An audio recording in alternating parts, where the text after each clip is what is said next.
اس نے میرے ہاتھ سے برتن لیے اور اشارے سے کہنے لگی، آپ یہ برتن چھوڑ دیں، ان کو میں دھو دوں گی۔ میں بولی، نہیں بیٹی، اب تو میں تمہیں اپنے گھر میں پورا پورا آرام کراؤں گی، پھر تم سے میٹھا بنواؤں گی، پھر تم کام کرتی رہنا۔ مجھے یہ بتاؤ کہ تمہیں کھیر بنانی آتی ہے؟ خیر تمہارے شوہر کو بہت پسند ہے۔ اس نے اداسی سے نفی میں سر ہلا دیا تھا۔ میں بولی، فکر کی بات نہیں ہے، میں تمہیں سکھا دوں گی۔ دن تو ٹھیک گزر گیا، مگر جو ہی رات ہوئی تو میرا بیٹا بولا، امی آج میں سکینہ چھت پر سوئیں گے۔ کل بھی ساری رات بہت گرمی لگتی رہی۔ میں فضان کی بات سن کر حیران ہو گئی تھی، کیونکہ سردیوں کی آمد تھی۔ اب تو میں بھی کمرے میں سونے لگی تھی، رات کو اٹھ کر کمرے کا پنکھا بھی بند کر دیا کرتی تھی، کیونکہ مجھے بڑی ٹھنڈ لگنے لگی تھی۔ خیر میں نے فضان سے یہ بات نہیں کہی، مجھے لگا شاید میاں بیوی کو پرائیویسی چاہیے، تبھی وہ چھت پر جانے کی بات کر رہا ہے۔ وہ دونوں میاں بیوی چھت پر چلے گئے تو میں اپنے کمرے میں آ گئی۔ صبح جب سکینہ نیچے آئی تو بہت زیادہ تھکی ہوئی لگ رہی تھی۔ کل تو وہ اس ٹائم بڑی حشاش بشاش تھی۔ میں نے سکینہ کا ہاتھ پکڑ لیا اور بولی، بیٹا کیا بات ہے؟ تو مجھے کچھ بجھی بجھی سی لگ رہی ہو، کیا بات ہے؟ اوپر سردی تو نہیں لگی؟ سکینہ مجھے اشارے سے کچھ بتانے لگی تو فیضان نے اسے جھڑک دیا اور بولا، صبح صبح تم کیا باتیں کرنے کھڑی ہو گئی ہو؟ چلو اپنے کمرے میں منہ ہاتھ دھو کر باہر نکلنا۔ اس نے جلدی سے اپنا ہاتھ چھڑایا اور کمرے میں چلی گئی۔ مجھے فیضان کا یہ رویہ اچھا نہیں لگا تھا، مگر اس نے سر جھٹک دیا اور ناشتہ بنانے لگی تھی۔ ناشتہ لے کر جب میں فیضان کے کمرے میں پہنچی تو میری سماعتوں سے اس کی آواز ٹکرائی تھی۔ وہ غصے سے گھرا رہا تھا اور کہہ رہا تھا، سکینہ ایک بات یاد رکھنا، ہم دونوں میاں بیوی کے درمیان جو کچھ بھی ہے، ہم دونوں میاں بیوی کے درمیان ہی رہنا چاہیے۔ میں تمہیں اس بات کی ہرگز اجازت نہیں دیتا کہ تم ہماری پرسنل باتیں میری والدہ سے یا اپنی والدہ سے شیئر کرتی پھرو۔ تم یہ نہ سمجھنا کہ میں گھر سے چلا جاؤں گا تو مجھے علم ہی نہیں ہوگا تم میری ماں کو کیا بتایا ہے۔ اگر مجھے کچھ بھی ایسا ویسا معلوم ہوا تو میں تمہیں طلاق دے دوں گا۔ میں تو فیضان کی باتیں سن کر دنگ رہ گئی تھی۔ میں تھوڑی دیر بعد گلا گھنگھا کر اس کے کمرے میں داخل ہو چکی تھی۔ میرے سامنے فضال بالکل نارمل تھا، لیکن سکینہ کے ساتھ ہنس ہنس کر باتیں کر رہا تھا۔ میں ان کو ناشتہ دے کر باہر آ گئی اور سوچنے لگی، نہ جانے فیضان کی تربیت میں مجھ سے کہاں کمی رہ گئی۔ چند دن گزرے تو سکینہ نے مجھ سے ضد کی کہ اب وہ اپنے گھر کا کام کاج کرنا چاہتی ہے، اس لیے وہ کھیر سیکھنا چاہتی ہے۔ میں نے بھی اس بار زیادہ انکار نہیں کیا اور اسے ساتھ کچن میں لے گئی۔ ہم دونوں مل کر کام کر رہی تھی، تب میں نے اپنی بہو کے چہرے کو بڑے غور سے دیکھا تھا۔ اس کا چہرہ مجھے مرجھایا ہوا لگا تھا، آنکھوں کے نیچے ہلکے پڑ چکے تھے جو اس کی بے خوابی کے گواہ تھے۔ چہرہ زرد ہو گیا تھا اس کا۔ میرے گھر میں کس چیز کی کمی تھی؟ کھانے پینے کی کمی محسوس نہیں تھی، مگر سکینہ میرے گھر میں آ کر بہت کمزور ہو گئی تھی۔ اس سے تو اچھی اس کی صحت جھگی میں تھی، جہاں اس کی ماں مانگ کر لایا کرتی تھی مگر اور اپنے بچوں کا پیٹ بھر دیتی تھی۔ آج فیضان بھی آفس گیا ہوا تھا، اس لیے میں نے سوچا کہ تفصیلی طور پر سکینہ سے پوچھتی ہوں کہ اسے اس گھر میں کس چیز کی کمی ہے، وہ کیوں پریشان رہتی ہے۔ میں بولی، بیٹا کھانا پیٹ بھر کر نہیں کھاتی تم؟ ایسا لگتا ہے کہ شاید میرے ہاتھ کی ہانڈی تمہیں پسند نہیں آتی۔ اس نے جلدی سے نفی میں سر ہلا دیا اور مجھے اشاروں سے بتانے لگی، میں تو پیٹ بھر کر کھانا کھاتی ہوں، آپ بہت مزے مزے کی چیزیں بناتی ہیں۔ میں بولی، بھی تم اس قدر کمزور کیوں ہو گئی ہو؟ تمہاری امی جب مجھ سے پوچھیں گی کہ میری بیٹی اتنی کمزور کیوں ہو گئی ہے تو میں اسے کیا جواب دوں گی؟ سکینہ کی آنکھیں ایک دم بھیگ گئی تھیں۔ اس نے مجھے اشارے سے بتایا کہ فیضان سے مجھے بہت ڈر لگتا ہے۔ اس کی بات سن کر میں بہت زیادہ پریشان ہو گئی۔ میں بولی، کیوں، فیضان سے ڈر کیوں لگتا ہے؟ اس نے تم سے کچھ کہا ہے؟ سکینہ ایک دم سے پھوٹ پھوٹ کر رونے لگی اور میرے سینے سے لگ گئی تھی۔ اس بچی کی یہ حالت مجھ سے دیکھی نہیں جا رہی تھی۔ میں بولی، کیا بات ہے سکینہ، مجھے کھول کر بتاؤ، میں فیضان کے کان کھینچوں گی۔ اس نے میرے سامنے ہاتھ جوڑ دیے اور مجھے سمجھانے لگی کہ آپ ان باتوں کا ذکر فیضان سے مت کیجیے گا، نہیں تو وہ میرے ساتھ بہت برا سلوک کریں گے۔ میں نے اسے یقین دہانی کروائی کہ ایسا کچھ نہیں ہوگا، تم بے فکر ہو۔ اس کے بعد میں نے سکینہ سے مزید جانچ پڑتال نہیں کی تھی۔ شام میں فیضان آیا تو میں ان دونوں میاں بیوی کے تمام معاملات کا غور سے جائزہ لینے لگی تھی۔ مجھے صاف نظر آ رہا تھا کہ ان کے درمیان کچھ نہ کچھ تو گڑبڑ ضرور ہے۔ میں نے بھی سوچ لیا تھا کہ آج میں اس رات سے پردہ ہٹا کر ہی رہوں گی۔ رات ہوئی تو فیضان اور سکینہ چھت پر سونے کے لیے چلے گئے، جبکہ میں اسی شش و پنج میں مبتلا تھی کہ مجھے کیا کرنا چاہیے۔ آخر کار میں اس فیصلے پر پہنچ گئی کہ مجھے چھت پر جا کر اپنی آنکھوں سے دیکھنا چاہیے آخر ماجرا کیا ہے۔ یوں میں گھٹنوں کی مریض بڑی مشکل سے سیڑھیاں چڑھنے لگی تھی۔ ایک ایک قدم اٹھا کر جب میں چھت میں پہنچی تو سامنے کا منظر دیکھ کر دہل سی گئی تھی۔ ایک بڑا سا گول دائرہ تھا جس کے ارد گرد آگ جل رہی تھی اور گول دائرے میں سکینہ بیٹھی تھی جو کہ بہت زیادہ ڈری ہوئی تھی، جبکہ فیضان دائرے سے باہر کھڑا کچھ تیز تیز پڑھ رہا تھا۔ وہ عجیب سی زبان تھی جو میں نے پہلے کبھی نہیں سنی تھی۔ میں مزید آگے بڑھی تو دیکھا کہ سکینہ کو سانس لینے میں دشواری ہو رہی تھی۔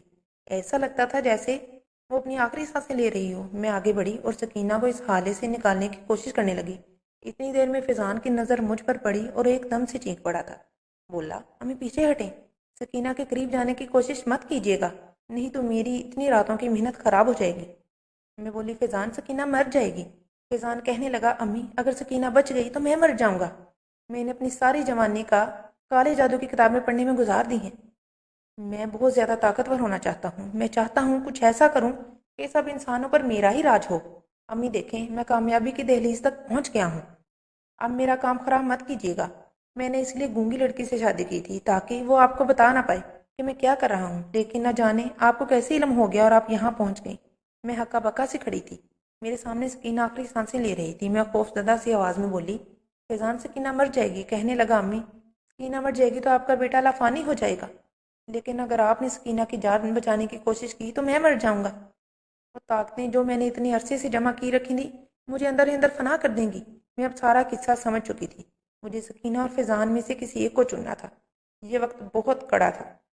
میں نے اگر تھوڑی سی تاخیر کر دی تو سکینہ مر جاتی۔ وہ بے گناہ تھی، معصوم تھی، اس کا اب اس میں کوئی قصور نہیں تھا۔ فیصلہ سچ، حق اور باطل کا تھا۔ نہ جانے اس وقت مجھ میں اتنا حوصلہ کیسے آ گیا کہ میں نے اپنی کوکھ اجاڑنے کا فیصلہ کر لیا تھا۔